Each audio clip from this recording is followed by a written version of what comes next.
미국의 수뇌부, 그러니까 백악관은 별 신경을 쓰지 않았는가 하는 점인데요. 대단히 안타까운 얘기입니다만 한국은 미 백악관의 주요 관심사가 아니었습니다.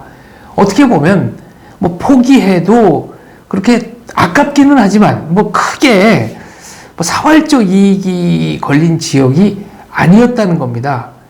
그러니까 별 관심이 없었다라고 말씀드리는 편이 보다 정확한 현실 인식일 수 있겠습니다.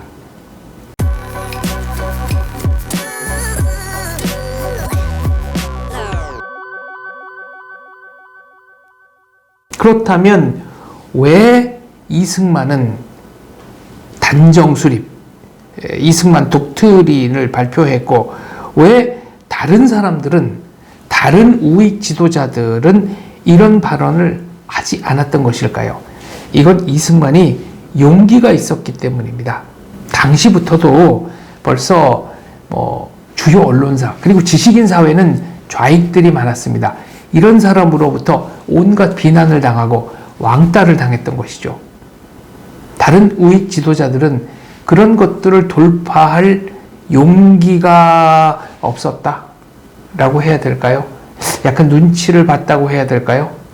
이승만이 이렇게 할 수 있었던 것은 그것을 돌파할 자신이 있었기 때문이고, 그 자신감은 군중들의 지지에서 나왔습니다. 이승만은 당시 전국 전역을 돌면서 강연회를 하고 있었는데요. 그렇다면 이제 왜 하필 정읍이냐? 정읍은 뭐 동학 그리고 항일운동의 본거지라고 할 수 있을 만큼 의기 넘치는 고장이었고요. 또 당시 백봉 라용균 선생, 한민당 소속이었죠.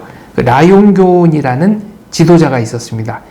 재헌의회 의원이시기도 한데 이분은 나중에 이제 우석대 총장을 지내는 나종일 총장님의 부친이시기도 합니다.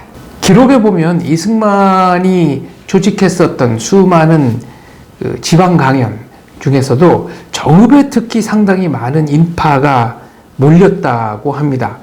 요것도 이제 당시 정세를 우리가 좀 살펴봐야 되는데, 대개 학자들이 말하는 그 정치의 세 가지 형태가 있죠. 광장 정치, 의회 정치, 지하 정치입니다. 의회 정치는 이제 대의 정치, 국회의원을 뽑아서 국회의원들이 입법을 하는 것인데, 이것은 이제 총선 한 번만 치르면 그 다음에 정치적 운영 비용은 상당히 좀 절감이 되지요. 그리고 뭔가 이제 전국의 안정성 같은 게 있다고 하면은, 광장 정치는 건국이라든가 기타 중요한 이슈가 있을 때 이제 하는 것인데, 이게 아무래도 직접 민주주의에 가깝다는 장점은 있지만 군중들이 모인다는 점에서는 정치적 비용이 상당히 많이 들죠.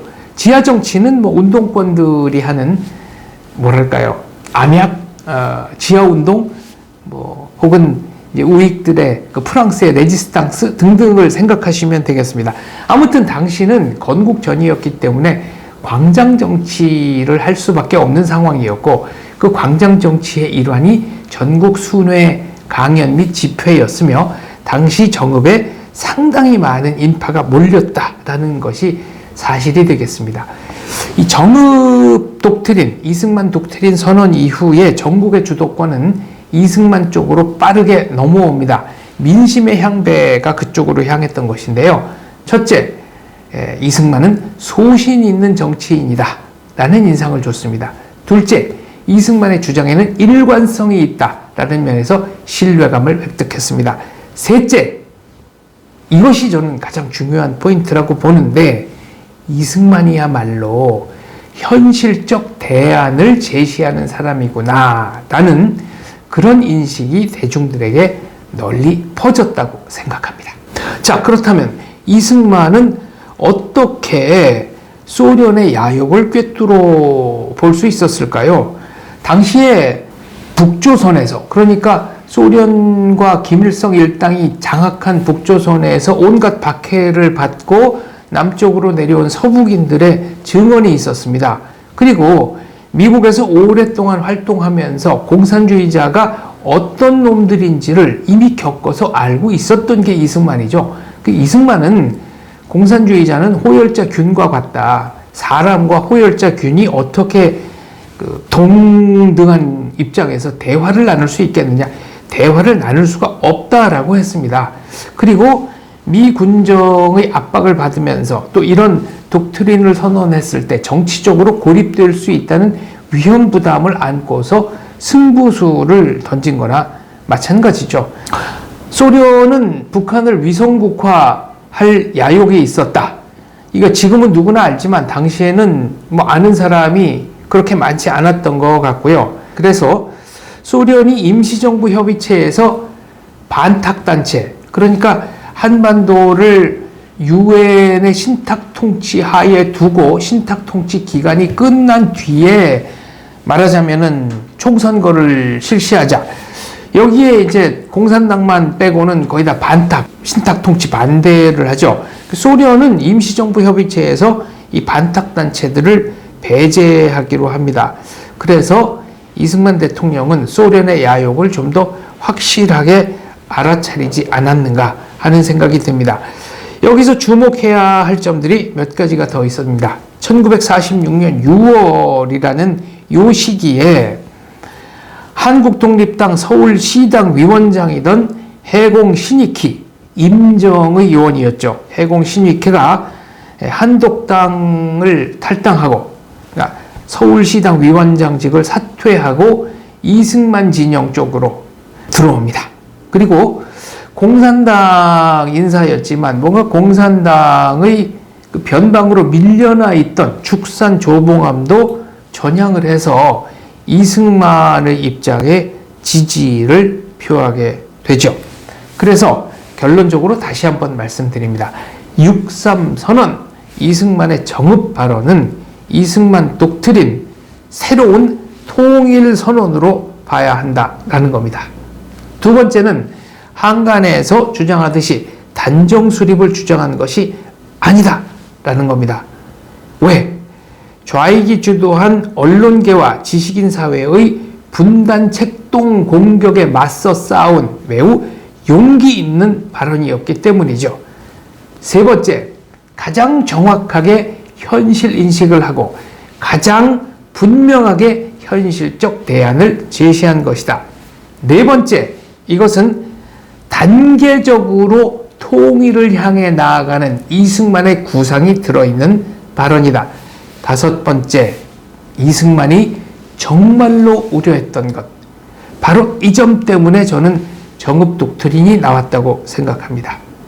그러니까 이승만은 미 국무부가, 미국 주류 사회가 한국을 그렇게 중요하게 생각하지 않는 틈을 타서 뭔가 공산주의적인 지령을 계속 내리는 걸 알고 있었고, 본인에게 비자 발급 등 여러 가지 성가시게 만들었다는 사실을 기억하고 있었습니다. 이 모든 것들이 다 정치적으로 계산된 행위였다는 것을 이승만은 꿰뚫어 보고 있었던 것이죠. 그래서 이승만은 붉게 물들은 일부 국무부 인사들이 중국식 좌우 합작을 한국에 강요할 수도 있다라는 그런 우려를 했던 것은 아닌가라고 저는 생각합니다. 나중에 국민당 정부가 타이완으로 철수를 한 뒤에 미국에서는 Who lost China? 누가 중국을 잃었는가라는 그 책임 소재를 둘러싼 여러 가지 논쟁이 분분했겠죠. 만약 한국이 공산화됐다면 Who lost Korea라는 얘기가 나오기는 했겠지만, 그러나 중국이 가지고 있는 뭐 국토의 크기라든가 인구, 그리고 세계사 속에서의 정치적 위상과 비교한다면 Who lost Korea는 그렇게 큰 질문이 되지 않았을지도 모르겠습니다. 그래서 말씀드립니다. 이승만의 정읍 독트린은 절대로 분단의 원흉이 아니며 단정을 획책한 선언이 아니며 오히려 긴 시간의 지평을 가지고 한국의 공산화를 막아내고 자유민주 통일로 가자는 위대한 선언이었다라는 겁니다. 6.3 선언, 대단한 정치적 사건이었습니다. 이승만이라는 인물의 해안에 다시 한번 단복합니다. 감사합니다.